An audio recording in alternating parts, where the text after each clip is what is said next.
ہر طرح کی فتنے، بڑی تفصیل ہے اس کے اندر، ہر طرح کی فتنوں سے اللہ تبارک و تعالی ہم سب کو محفوظ رکھے، ہمارے دین کو محفوظ رکھے، ہماری اسلامی ملکوں کو محفوظ رکھے۔ اللہ تبارک و تعالی ہمیں مسلمانوں کے بارے میں ہر قسم کی بدگمانی سے، بدخواہی سے اللہ ہم سب کو بچائے۔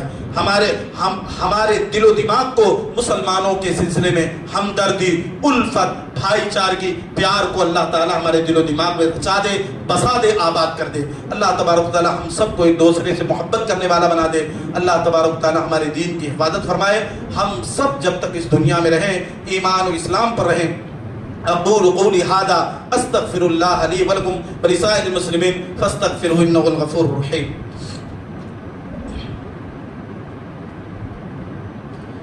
إن الحمد لله نحمده ونستعينه ونستغفره ونعوذ بالله من شرور أنفسنا ومن سيئات أعمالنا من يهده الله فلا مضل له ومن يضلل فلا هادي له وأشهد أن لا إله إلا الله وحده لا شريك له وأشهد أن محمدا عبده ورسوله إن الله وملائكته يصلون على النبي يا أيها الذين آمنوا صلوا عليه وسلموا تسليما إن الله يأمر بالعدل والإحسان وإيتاء ذي القربى وينهى عن الفحشاء والمنكر والبغي يعظكم لعلكم تذكرون اذكروا الله يدعوه يستجب لكم لذكر الله تعالى أعلى وأعرف وأكبر والله يعلم ما تصنعون۔